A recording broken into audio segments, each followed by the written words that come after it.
Je vous propose ici le topo que j'avais fait le 7 février 2020 face à quelques chirurgiens de l'épaule sur la kinésithérapie et la chirurgie de l'épaule. L'idée était un peu de montrer ce qu'on fait en rééducation et puis les questions qu'on peut soulever éventuellement.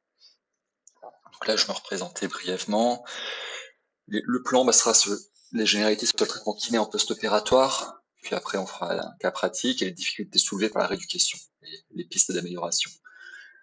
Sur le traitement kiné en post-op, on a différents objectifs, donc qui vont être de regagner la mobilité passive et active, lutter contre la douleur, récupérer la force, rétablir la fonction. Pour la mobilité passive et active, on peut faire des mobilisations passives globales à grands bras de levier. Par exemple ici, une mobilisation simplement en élévation. Alors, je refais le replay un petit peu tardivement, je ne relis pas de notes, je fais un petit peu en même temps que je le redécouvre. On peut faire également ici une mobilisation passive en rotation externe, tout simplement, donc la mob passive. Je peux faire des mobilisations scapulo-thoraciques.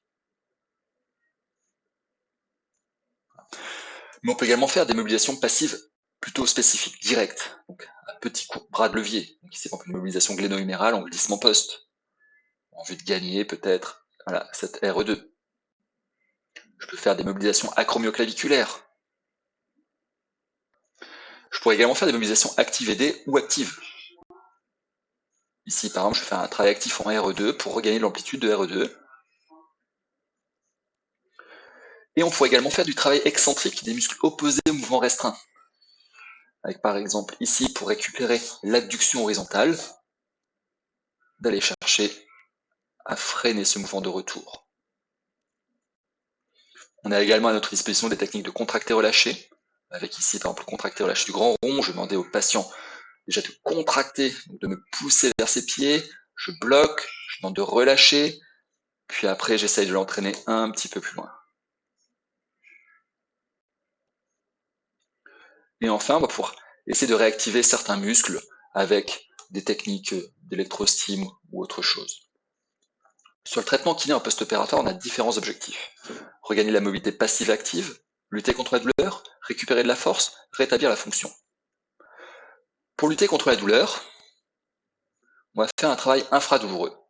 La rééducation sera progressive, on a à notre disposition éventuellement de la physiothérapie antalgique, et on va veiller à l'observance du traitement antalgique. Ici, par exemple, un courant antalgique sur l'épaule. Pour lutter contre la douleur,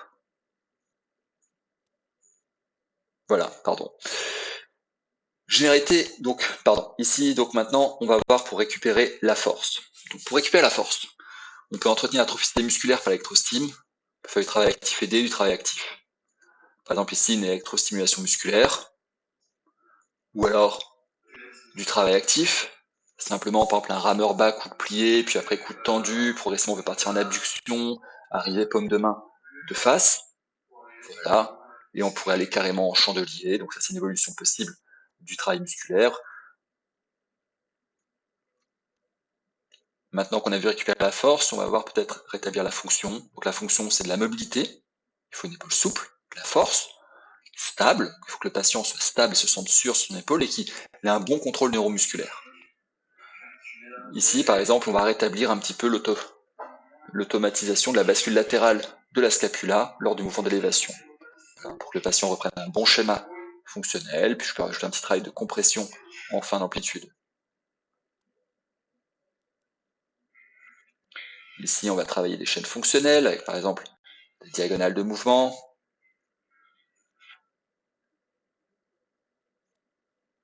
On va travailler la stabilité, avec ici par exemple un travail en chaîne fermée.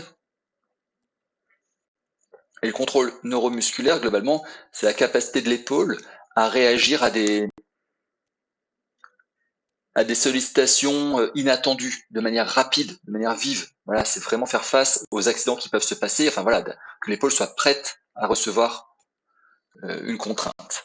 Là, j'ai résumé un petit peu ce qu'on pouvait faire dans les différentes choses qu'on fait. Donc, regagner la mobilité passive active, lutter contre la douleur, récupérer la force, rétablir la fonction.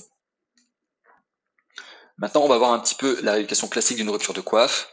Alors, donc déjà, au niveau de la première séance, il nous faut une ordonnance, un compte rendu opératoire, on va faire un interrogatoire, un examen clinique. Et après, on va commencer donc la période sous-attelle où on va réaliser des mobilisations passives.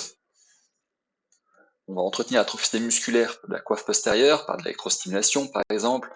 On va faire des exercices actifs des stabilisateurs d'omoplate. On va traiter les douleurs associées. Ici, voilà, par exemple, je montre la mobilisation passive avec un placé tenu au zénith.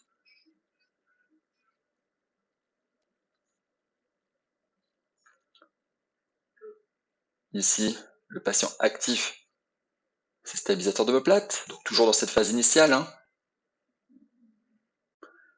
Voilà, il va travailler un petit peu son trapèze inférieur, par exemple, travailler un petit peu le bombé de poitrine, faire le fier, bascule postérieure des omoplates. On va pouvoir traiter donc les douleurs associées. Il faut favoriser l'observance du traitement antalgique. Lui, il a des antalgiques à sa disposition, il faut qu'il les prenne s'il en a besoin. C'est également une phase de pédagogie, lui rappeler les délais de récupération, que ça prend du temps. Une épaule opérée, ça va prendre 6 mois pour fonctionner de nouveau bien, voire 9 mois pour certains. Ça prend du temps, il faut lui réexpliquer qu'il ait conscience de ça. À partir du moment où il va enlever la telle, donc toujours dans la première phase jusqu'à J45 environ, on va continuer pareil, on va faire un sevrage progressif de la telle, on va faire un travail actif aidé gentil, on va faire un travail actif statique de la coiffe postérieure en RE1,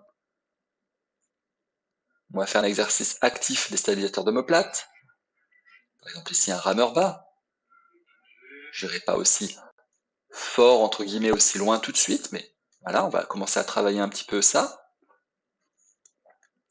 Puis pour certains patients, on va les freiner un petit peu. On va leur rappeler qu'il faut prendre le temps, qu'on est à 6 semaines, que c'est pas encore suffisamment solide au niveau tendineux, qu'ils peuvent pas tout faire, même si ça va plutôt bien pour certains. Après, de J45 à J60, J90, selon l'ordonnance ou la qualité cicatricielle, on va commencer l'actif. Voilà, donc on va augmenter le travail du plan post. Ici, par exemple, on va faire le travail statique des RE, des rotateurs externes en RE1.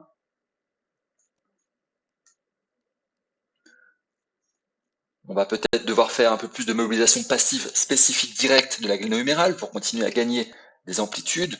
Puis on va faire augmenter l'autorééducation, faire que le patient vraiment commence à effectuer un peu plus ses exercices encore, qu'il commence à faire ses exercices musculaires à domicile. Enfin, de J60 J90 jusqu'au 6e mois, on va intensifier le travail actif de la coiffe. On va réentraîner à l'effort progressivement l'épaule et on va reconditionner le patient à l'effort, à l'équilibre si besoin. On a parfois affaire à des personnes âgées, il faut travailler de manière un petit peu globale et bien pousser l'autorééducation. Après 6 mois, globalement, il va falloir conseiller à son patient de poursuivre l'autorééducation. Il va falloir faire en sorte qu'il stabilise ses résultats, donc qu'il s'entretienne. Et est-ce qu'il faudrait faire une visite de contrôle plus tard, à 7, 8, 9 mois, pour voir si notre patient va toujours bien, continue à être actif, à bien récupérer toutes ses amplitudes? C'est des questions qu'on peut éventuellement se poser. Ici, je remets un petit peu nos délais. Donc les 6 premières semaines, c'est une phase de cicatrisation avec du travail passif, actif aidé, puis actif léger. Puis à partir de J45 jusqu'à 6 mois, travail actif avec augmentation progressive de la charge. Et tout au long, on doit chercher à récupérer les amplitudes, voilà, pour avoir des amplitudes complètes au final. Alors, différentes difficultés soulevées par la rééducation et des pistes éventuelles d'amélioration. Mais déjà, ce qui est dur dans la rééducation post-opératoire, c'est parfois savoir ce qu'on peut réellement récupérer. Également, on peut savoir comment gérer un peu gérer la fragilité du patient, et enfin, comment obtenir l'adhésion du patient à son traitement. Personnellement, voilà, je travaille avec des exercices que j'envoie par mail, qui réfèrent au site internet, voilà, pour essayer de favoriser l'observance de mon patient, mais c'est pas toujours facile. Différentes idées pour optimiser la prise en charge. Voilà. Éventuellement, commencer de la rééducation préopératoire, pour avoir un lien entre le kiné et le patient, pouvoir même anticiper un petit peu le début de la rééducation, parce que c'est que souvent, nous, les patients vont nous appeler quand ils sortent et qu'ils ont le droit ils sortent de la visite avec le chirurgien, ils ont le droit de commencer la rééducation et il faudrait qu'on les prenne hier. Donc c'est un petit peu compliqué pour nous. Donc ça peut permettre aussi de gérer un petit peu cette prise de rendez-vous pour le futur. Les ordonnances doivent être correctement faites, préciser la rééducation de l'épaule, du rachis cervico-thoracique également, voilà. On pourrait avoir des fiches d'information à destination du kiné. Donc là, c'est par rapport au médecin. Est-ce qu'on devrait mettre en place un peu plus de communication pour que les kinés sachent un peu mieux quels sont les objectifs, quelles sont les fragilités, bref, qui sachent vraiment les tenants, les aboutissants, et puis surtout s'il y a des choses fragiles ou pas, des choses à éviter. On pourrait également avoir des fiches d'information du patient faites par les chirurgiens en collaboration avec les kinés pour que les patients soient rassurés sur ce qu'ils doivent faire. Et dans tous les cas, je pense qu'il faut anticiper les rendez-vous chez le kiné. Donc ça, c'est au chirurgien d'en parler avec son patient quand il fait les visites préopératoires, enfin, voilà. En amont, il faut que le patient se prenne en charge et prenne rendez-vous chez le kiné pour pouvoir commencer la rééducation dans de bonnes conditions au bon moment, sans être en stress pour tout le monde. Voilà. Je vous remercie, donc je l'ai fait un petit peu brouillon quand même, mais voilà, c'était pour remettre ce topo sur le site. Bonne journée à vous. Au revoir.